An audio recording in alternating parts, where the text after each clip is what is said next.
What man would go up to a corpse, find plane tickets in its pocket, and deadpan out just say, "Looks like his flight's delayed"? Lennie Briscoe, character from Law and Order, died sometime around 2004-2006. The character, not Jerry Orbach, who plays the character. There is not a specific timeline for his death, but it's hinted at within that time period. They never specifically say it, except in a few episodes where it's hinted at that he's dead. These were the most heartbreaking episodes of my entire life. Lennie Briscoe was first introduced in 1992's episode Point of View as the new senior detective in the homicide department of the New York City Police Department, 27th Detective Squad. His boss during this first season of the show was Captain Don Florek. A year later, Anita Van Burke takes over the homicide squad. He was previously assigned as a detective of the 116th Det Squad in Queens. Briscoe joins the squad sometime after Det, Mike Logan's Chris Noth's character, and is shot by a black market arms dealer and is given a desk job. He was born in January the 2nd, 1940. He grew up in meatpacking district of Manhattan, a veteran of 2 failed marriages. Briscoe had 2 daughters, the elder Julia and younger Kathy, and a nephew, Detective Ken Briscoe, played by Orbach's real son, Chris, in real life. He mentions being a grandfather, and Kathy's never shown with children, so it's assumed it's Julia's kids. Briscoe is portrayed as an alcoholic, although in recovery. Many references are made to his former problems both in his personal and work life because of his alcoholism. He often makes references to being a friend of Bill W., which is a reference to having attended Alcohol Anonymous. His family is fairly dysfunctional, and all of them are complete sarcastic jerk-offs. Briscoe's character, during his alcoholism, was often absent from his daughters' lives, and they have been distant and fractious between him and the adults.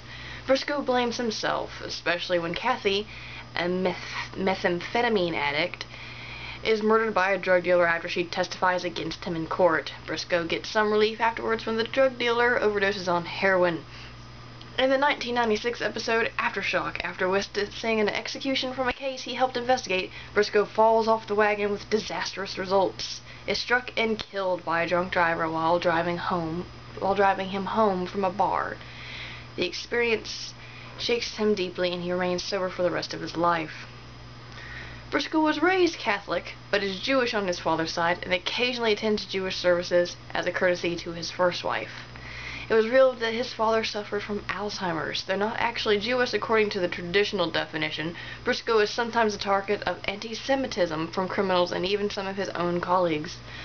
Briscoe also develops a friendship with one of the few featured Jewish police officers during his tenure, John Munch. Despite Munch's initial resentment when he discovered Briscoe had slept with one of Munch's ex-wives. He's one of the many characters that have been shown to serve in the military, and at one point was a corporal in the United States Army. On several occasions he has referred to his service in Vietnam War. After leaving the Army, Briscoe joined the NYPD in the 29th Precinct in Manhattan and walked a beat there, with stops at 31st and 33rd Precincts, also in Manhattan.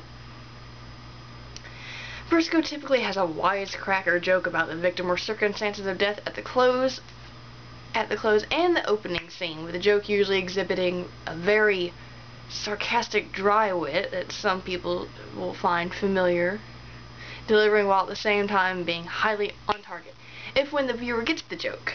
He likes music, but mostly music that was popular in his youth. In Season 9, Curtis chides his music taste for stopping with Bobby Darin.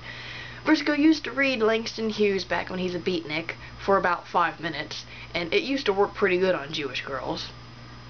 All in all, despite such a hardships of his life and all onward, Briscoe was a very important character, very popular character, and one of the funniest characters in the show, which took away from the usually grim setting. Rest in peace, Lennie Briscoe. We hardly knew ye, and you died somewhere in 2004, 2006, because the writers didn't feel the need to define it. Thank you.